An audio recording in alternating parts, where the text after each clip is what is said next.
Ya. Muy bien, jóvenes. Hoy vamos a hablar sobre un tema muy importante que sobre todo van a ver en pediatría, en niños menores de 5 años y en todas las edades, ¿no? Sobre todo en geriatría y o cuando hagan ustedes el SERUM. Cuando sean médicos generales, es altamente rentable que sepan el tema de diarrea aguda porque diario van a ver este problema de salud. Bueno, si ustedes repasan el tema de diarrea, se darán cuenta que deriva del griego diarroe, que significa fluir a través de, ¿no? Esto constituye más un síntoma, más que una enfermedad. Sin duda, todos tenemos un concepto y entendemos cuándo nos referimos a la diarrea, que son deposiciones líquidas.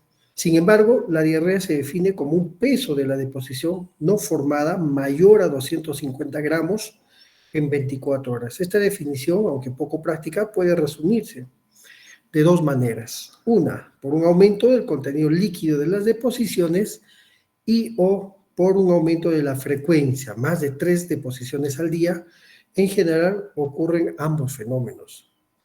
Aplicando criterios de duración, por ejemplo, se clasifica como aguda cuando se extiende hasta 2 semanas y persistente cuando esta va de 2 a 4 semanas, crónica cuando excede el mes, 4 semanas, ¿no? En forma continua, u 8 semanas en forma intermitente.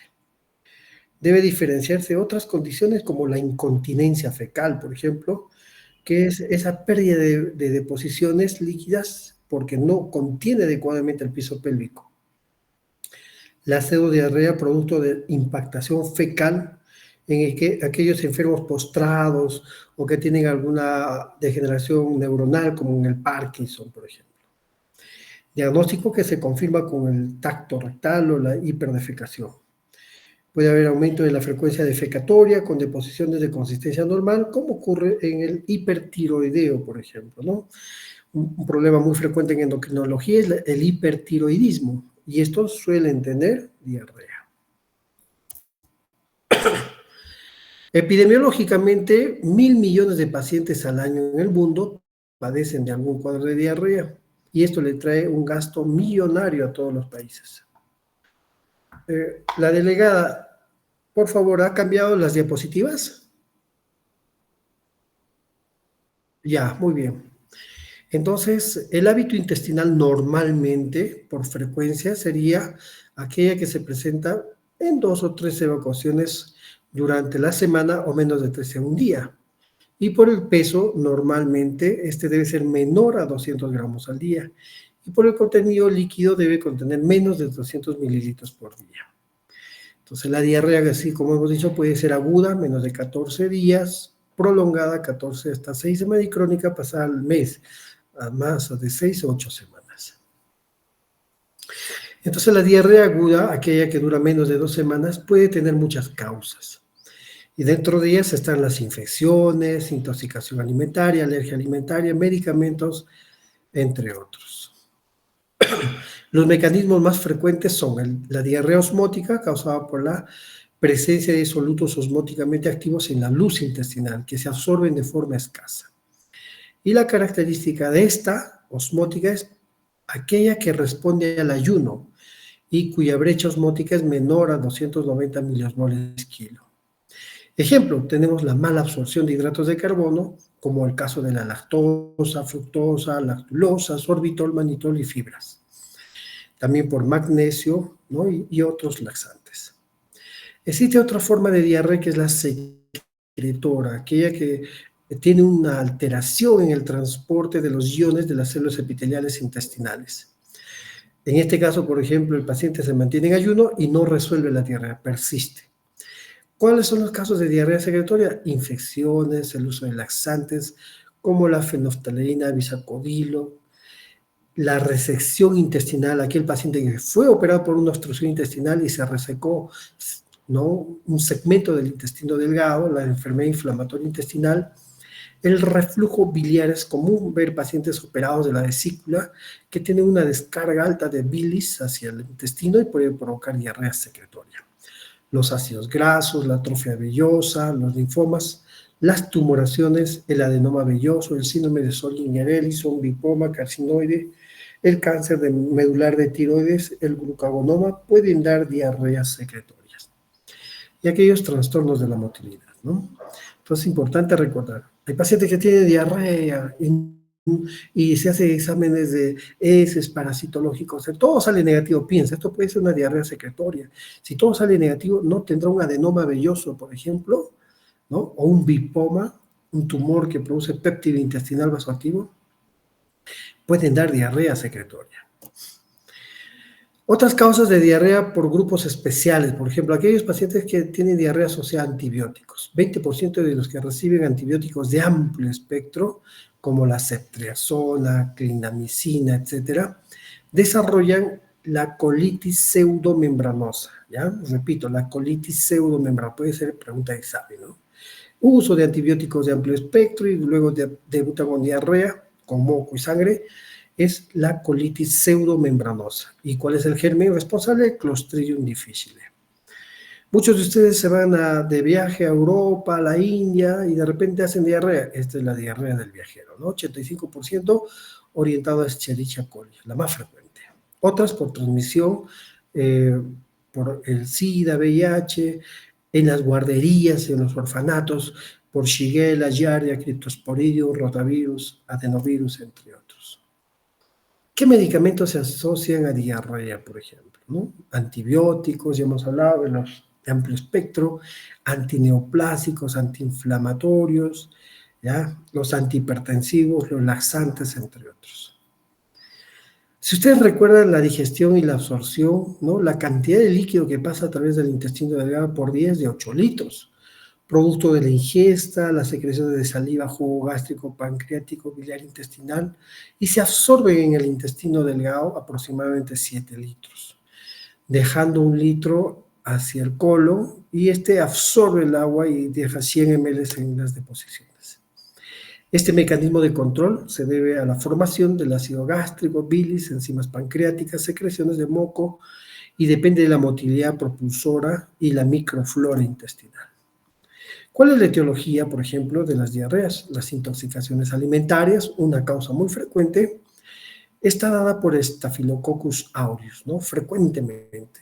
Y estos pacientes suelen tener náuseas, vómitos, diarrea, que se autolimitan generalmente.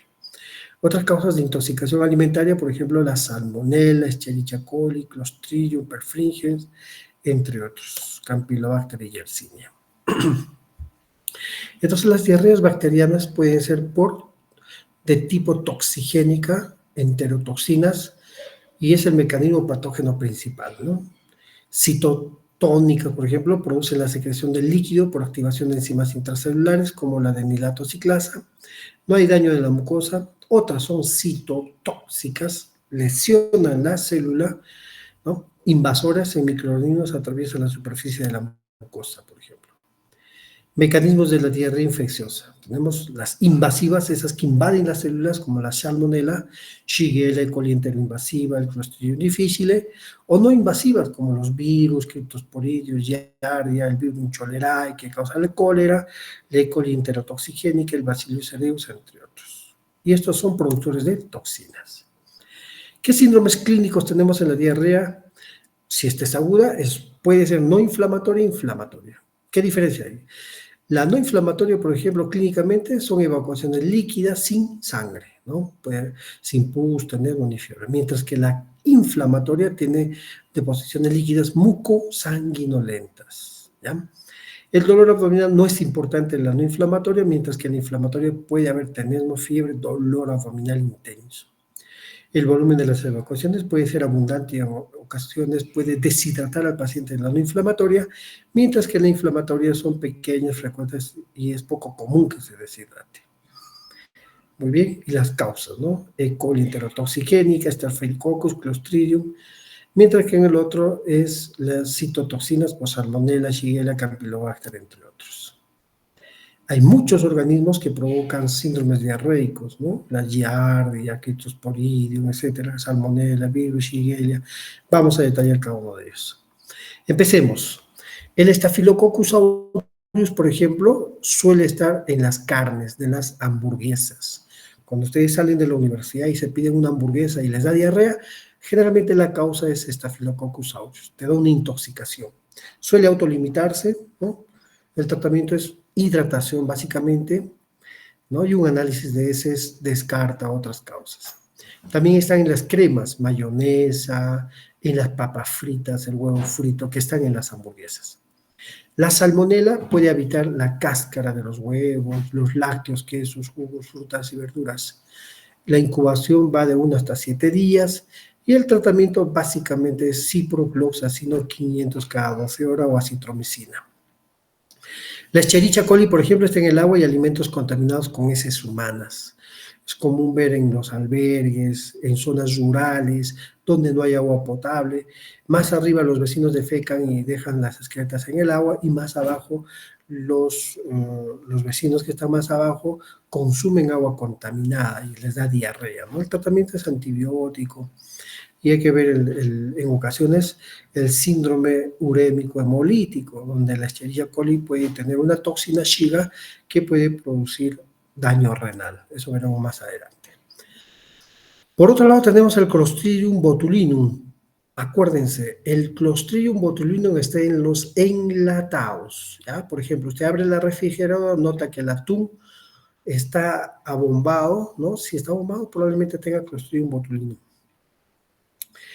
Incuba de 12 a 72 horas hasta días o meses. El paciente debuta con diarrea, vómitos y una característica, la visión borrosa. ¿Ya? Suele decir veo doble, diplopía, disfagia y debilidad muscular. El tratamiento es de soporte, ¿no? Y se cultiva las heces y suele detectarse en estos. El virus cholera hace 20 años atrás provocó una epidemia. El virus se contagia por el agua, mariscos, pescados contaminados y puede de 24 horas a 7 días ser un periodo de incubación, diarreas, vómitos y lo principal es la deshidratación severa que mató a niños menores de 5 años. ¿Ya? Entonces es como una plaga de Egipto, ¿no? Morirán los niños de 5 años, amén.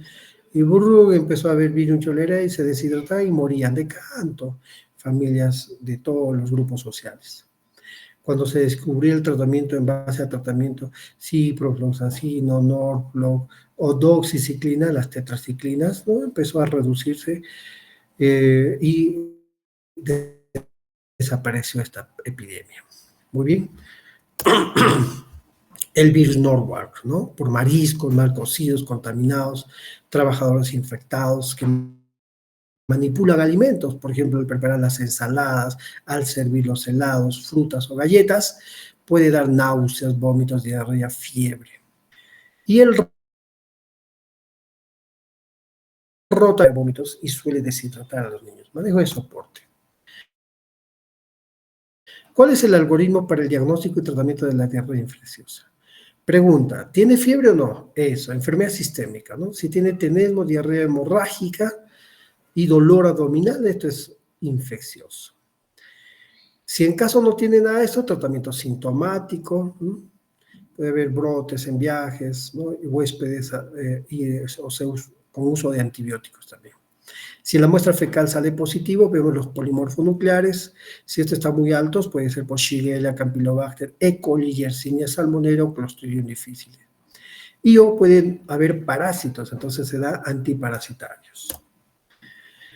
Lo importante de la diarrea es ver si el paciente, sea la edad que tenga, un ancianito o un joven o incluso un niño, qué signos de deshidratación tiene. Entonces ese es el arte del manejo de la diarrea. Uno, descubrir si tiene deshidratación. Dos, determinar si el paciente tiene una infección o es una inflamación o simplemente una intoxicación, ¿no? Estos signos de deshidratación son leve, moderado o severo, dependiendo de la cantidad de pérdida de líquidos. Si es leve, hasta 5%, moderado de 6 a 10%, severo más del 15%. Y esto se determina viendo los datos clínicos, ¿no? ¿Cómo está su estado neurológico? Los ojos, si es un niño pequeño, las fontanelas, mucosas, lágrimas, turgencia de la piel, su llenado capilar, orina, no orina, si está hipotenso y o taquicárdico. En una situación severa, el paciente puede tener hipotensión, taquicardia, oligoanuria, su llenado capilar mayor a 4, turgencia del pelo muy lenta, lágrimas ausentes, llora pero no hay lágrimas, y está en estado letárgico. Un moderado está irritable, ojos hundidos, hipotenso, y uno leve suele estar con muy poca sintomatología. Ante una diarrea aguda, usted tiene que determinar si es infeccioso o no es infeccioso. De acuerdo a eso, ver la severidad, si está deshidratado, si esta deshidratación es severa o no, y manejar al paciente de manera ambulatoria, en shock trauma o incluso a veces llega a unidad de cuidados intensivos. ¿Cómo diferencio estos tipos de diarrea? Osmótica, secretoria, colerética. Ya dijimos, para el osmótico lo mantienes en ayuno. Si desaparece la diarrea, es osmótico, ¿no? Si es secretorio, no se modifica y en el colerético tampoco. El sodio fecal, menos de 40, más de 50 o en ambas situaciones, la osmolaridad también y el pH, ¿no? Suele ser más ácido el osmótico. La diarrea crónica se define por aquellas deposiciones que superan las 4 semanas, 6 a 8 semanas incluso. La mayoría de las causas son no infecciosas. Estas crónicas se deben a una alteración en el transporte de líquidos, electrolitos a través de la mucosa intestinal. Clínicamente se caracteriza por ser muy voluminosas, acuosas, usualmente indoloras y persisten a pesar del ayuno, ¿no? El paciente te comenta, doctor, voy al servicio y hago deposiciones abundantes y líquidas 3 a 4 veces al día. ¿Te duele el dolor? No me duele. ¿Cuánto tiempo estás así? Más de un mes. Ajá, diarrea crónica. Ahora, las diarreas también pueden deberse al uso de medicamentos. Hay medicamentos que provocan diarrea, como los laxantes, o el paciente fue sometido a una cirugía resectiva, por ejemplo, por una obstrucción intestinal, y ves el abdomen y una cicatriz suprainfundumbilical. Le preguntas, ¿por qué es esta cicatriz? Ah, doctor, 10 años atrás tuve una obstrucción intestinal, me resecaron el intestino, síndrome de intestino corto. Y o pueden tener enfermedades de la mucosa, fístulas enterocólicas, o puede deberse al uso de hormonas, defectos congénitos de la absorción de carbohidratos, entre otros. ¿Qué medicamentos pueden dar diarrea secretoria crónica? Por ejemplo, los que tienen efectos adversos, como aquellos laxantes, cáscara de la sagrada, el bisacodilo, aceite de ricino, el alcohol, por ejemplo, a largo plazo. El alcohólico de por sí sufre de diarrea crónica. Las resecciones intestinales, ¿no? Produce diarrea secretoria al disminuir la superficie necesaria para la absorción de líquidos y electrolitos. El uso de hormonas, por ejemplo, la serotonina, histamina, las prostaglandinas, ¿no? El bipoma, por ejemplo, el péptido intestinal vasoactivo. La diarrea aparece al ingerir solutos osmóticamente activos y poco absorbibles, que atraen líquidos hacia la luz intestinal, ¿no? ¿Cuáles son las causas de diarrea osmótica crónica? Tenemos los laxantes, por mala absorción de carbohidratos, de causa inflamatoria, inmunodeficiencia primaria o secundaria, las gastroenteritis eosinofílicas, entre otros. ¿Cómo hago el estudio del paciente con diarrea? Primero, una buena historia clínica. Anamnesis, signos y síntomas, antecedentes, un buen examen físico y los exámenes de laboratorio que confirman o rara vez corrigen tu diagnóstico. Empecemos. Esta ha sido una breve introducción acerca de la diarrea. Ahora hablemos cada uno de ellos. Dentro de las diarreas crónicas, por ejemplo, tenemos el síndrome de mala absorción. Se define por aquel conjunto de manifestaciones clínicas derivadas de la absorción defectuosa de los nutrientes contenidos en la dieta. Grupo de síntomas, la diarrea, ¿no? Esteatorrea, es decir, heces mezcladas con grasa, suelen estar flotando en el agua. Hay distensión abdominal, cambios del hábito defecatorio, en ocasiones estreña, a veces diarrea, y puede tener manifestaciones extraintestinales, ¿no? El paciente suele padecer de anemia, malnutrición, osteoporosis, dismenorrea, entre otros. Hay que ver la enfermedad de base. Hay que hacer un buen interrogatorio y un buen examen físico. Es necesario formular algunas preguntas. Por ejemplo, ¿hay antecedente de intervenciones quirúrgicas? ¿Cómo resecaron el estómago o el intestino? ¿Tienes bypass intestinal? Historia familiar o infantil de enfermedad celíaca, por ejemplo, ¿no? Siempre pregunto eso. ¿Tiene antecedentes de viaje a áreas endémicas para detectar espurio tropical, giardiasis y otras infecciones gastrointestinales? Hay antecedentes de ingesta excesiva de alcohol, ¿no? El paciente suele negar, ¿no? No, yo no veo nada, pero el familiar dice, no, este es un borracho, toma desde los 18 años, diario, ¿no? Entonces, la diarrea es crónica, ¿no? Hay antecedentes de pancreatitis crónica o síntomas que sugieren tumor pancreático con mucho dolor en epigastrio, baja de peso, suele haber ictericia, por ejemplo. Tiene manifestaciones clínicas de tirotoxicosis, eso es una causa frecuente, el hipertiroidismo, la diarrea crónica, enfermedad de Addison con hipercromía en las líneas digitales de la palma de manos, etcétera, enfermedad de Whipple, enfermedades biliares hepáticas, neuropatía diabética. El paciente ingiere una dieta con alto contenido de hidratos de carbono, por ejemplo, hay pacientes que le dicen, doctor, mi dieta es papa, arroz, pan en el desayuno, come bastante carbohidrato, ¿no? Y en ocasiones hay una mala absorción, edulcorantes de tipo sorbitol, fructosa o sustitutos de grasos o una dieta no balanceada que podría conducir a desnutrición. ¿Hay alguna probabilidad de infecciones por virus, por inmunodeficiencia? Preguntas cuántas parejas sexuales tiene, si se protege o no, etcétera, etcétera. El paciente recibe algún tratamiento con algún fármaco que puede provocar mala absorción, por ejemplo, ¿no? Antecedente de trasplante de órganos o irradiación de la región abdominal. Entonces, una vez indagado todo esto, vemos los signos y los síntomas. A nivel musculoesquelético puede tener debilidad muscular, tetania, parestesias, osteomalacia, osteoporosis. Puede haber bajado de peso, ¿no? Ante un tumor bajan de peso, hay astenia, dinamia, adelgazamiento. Ves la piel pálida, conjuntivas pálidas, puede tener anemia. En algunos casos hay litiasis renal, amenorrea, es decir, ausencia de la menstruación, neuropatía periférica, fatiga y o debilidad.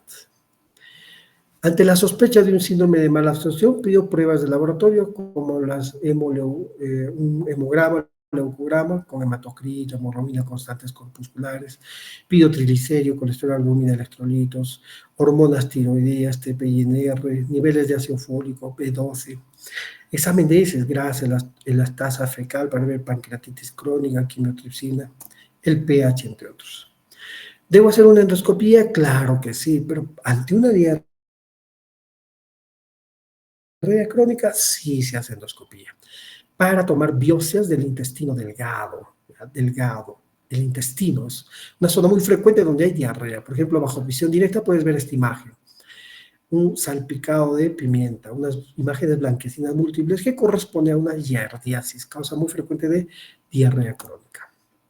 Puede haber una enfermedad por reflujo biliar que da diarreas, puedes tener también úlceras lineales, es una enfermedad inflamatoria intestinal, ¿no? Un Crohn, tumores como el lipoma, entre otros. Se tomará biopsia, lógico, paciente con historia de síntomas hay que biopsiar. La mayoría de casos por sí misma no es diagnóstica, ¿no? Otras pruebas, tenemos la prueba de Schilling, se realiza para determinar la causa de la malabsorción por cobalamina, por ejemplo, ¿no? La absorción de cobalamina precisa de múltiples etapas. Proceso gástrico, relacionado al factor intrínseco, pancreático e ileal, donde se absorbe, se puede utilizar para volver la integridad de los órganos. ¿Cómo se hace? Se aplica una inyección de vitamina B12 cianocobalamina no reactivo, se ingiere vitamina B12 reactiva, se recolecta la muestra de orina y se determina ¿no? La absorción necesita factor intrínseco, que es liberado por la célula parietal oxíntica. Y esto permite su captación por los receptores específicos de cobalamina presentes en el borde cepillo del ilio. Las enzimas proteásicas pancreáticas rompen el complejo cobalamina-proteína captadora R para liberar la cobalamina en el intestino delgado proximal, donde este se une al factor intrínseco. Repasemos. El factor intrínseco se produce en la célula parietal oxíntica, se une a la cobalamina, viaja por el intestino delgado y se absorbe en el ilio. Muy bien, y de esta manera hacemos la prueba, ¿no? Otra es la prueba urinaria de decilosa. Esto permite evaluar la función de la mucosa del intestino delgado, ¿no? Se toma la muestra de sangre, se recoge una muestra de orina de decilosa, se miden los niveles de decilosa. Otros exámenes, por ejemplo, son los estudios imagenológicos, el tránsito intestinal. Buscamos signos en roseta, por ejemplo, en rosario, etcétera, para determinar si es una tuberculosis en nuestro medio o un Crohn, enteritis radial por radiación o una enfermedad celíaca.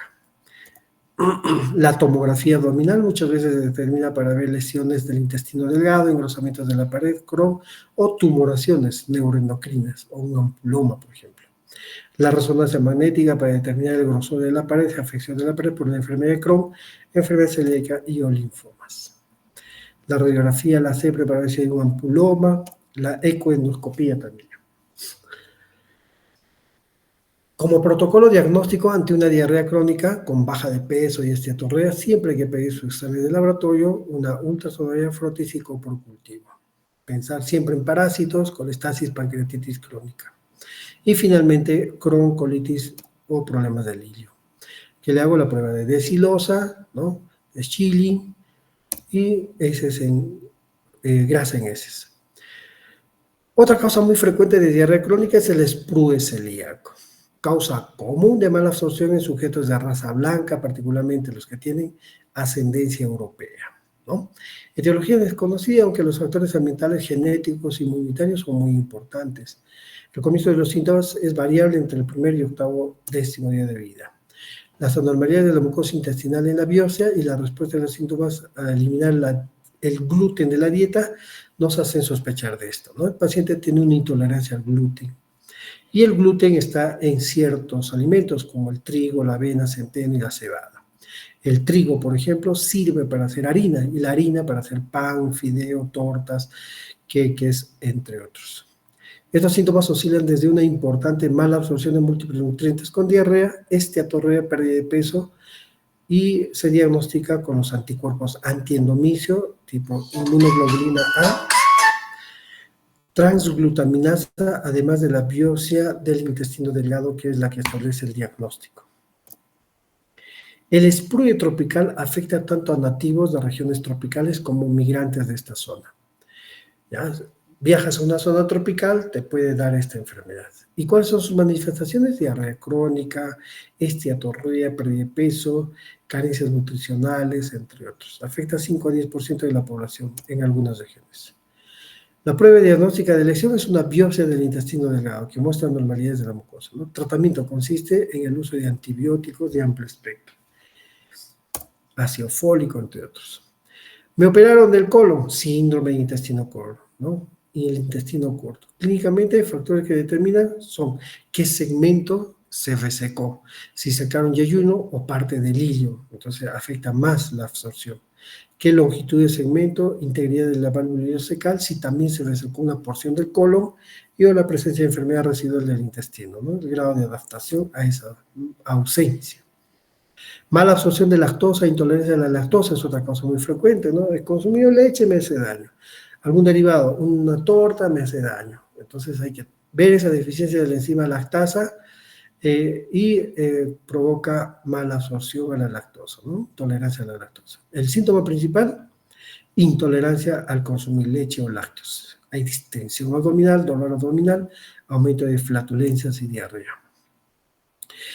La esteatorrea secundaria a una malabsorción ileal de ácidos biliares, por ejemplo, un exceso de bilis en pacientes colecistectomizados. Es un trastorno habitual cuando ya no tienes vesícula, ¿no? Entonces, al haber proteínas específicas que transportan ácidos biliares, se saturan y el resto provoca diarrea. En ocasiones hay resección del hilio y provoca también más diarrea. Otras patologías que pueden ocasionar síndrome de mala absorción son, por ejemplo, la amiloidosis, esclerodermia, lupus eritematoso, diabetes, recesión gástrica, mala absorción de pacientes en edad avanzada. El tratamiento, como ven, varía de acuerdo a la etiología. Siempre hay que reponer los líquidos y electrolitos y reponer vitaminas.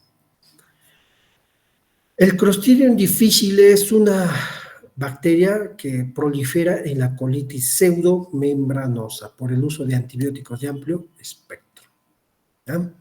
Habitualmente en pacientes que han usado antibióticos dentro de los 2 meses, ¿no? Normalmente el Clostridium difficile es parte de la flora normal y prolifera y causa enfermedad en pacientes que reciben antibióticos de amplio espectro. Muy bien, entonces si yo les pongo un caso clínico, un paciente ha recibido antibióticos y hace diarrea, probablemente tenga pseudomembranas en el colon, hablas de colitis pseudomembranosa, muy frecuente. ¿Qué produce esta enfermedad? Toxinas A y B. La A, enterotoxina y citotoxina, y la B es una citotoxina. La producción de esporas le permite sobrevivir por meses en una institución de salud, por eso se puede transmitir de paciente a paciente, por la mano. Que das antibióticos, ¿no? En este caso, vancomicina por vía oral. ¿Qué factores de riesgo da? El estadio prolongado en hospital, edad avanzada, el uso de antibióticos, pacientes inmunosuprimidos por cáncer, quimioterapia, etc. Clínicamente, diarrea acuosa en 3 a 20 depósitos por día, dolor abdominal, fiebre y en el hemograma, leucocitosis, más de 10.000 por milímetro cúbico y presenta sangre oculta en heces. ¿Con qué se complica la colitis pseudomembranosa? Con el megacolon tóxico y perforación del colon. Mortalidad 64%, recurrencia de 15 a 25% de pacientes tratados. Veo el cuadro clínico, laboratorialmente pido la toxina A y B, cultivo de heces y determino si es o no el germen. Inmunoensayos para toxina A y B, una colonoscopía para ver las pseudomembranas. Puede hacer test de diagnóstico más rápidos, ¿no? Y le doy metronidazol oral o vancomicina oral como tratamiento específico. Medidas de prevención, interrupción del tratamiento horizontal para clostridium difficile, precaución de barreras, siempre higiene y lavado de manos, uso de guantes, limpieza y desinfección del medio ambiente, identificación y tratamiento de los portadores. Hay que usar antibióticos de manera racional, no se le puede dar antibióticos de amplio espectro inicialmente. Muy bien, muchas gracias jóvenes por haber escuchado esta pequeña charla, el resumen de diarrea aguda y crónica. A continuación vamos a conversar acerca del examen. El examen va a ser el 1 de abril, el martes a las 6 p.m. ¿Existe algún motivo, razón o circunstancia por lo cual desean que se suspenda? La delegada está ahí. ¿Qué dice Lit?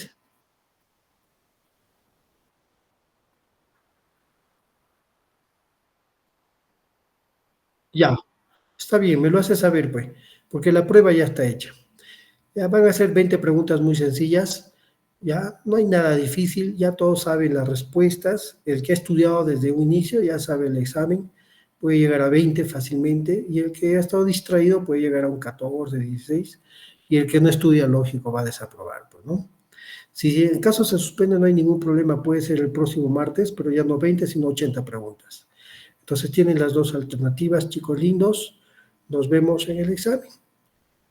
Buenas noches, chicos. Hasta luego, doctor. Gracias.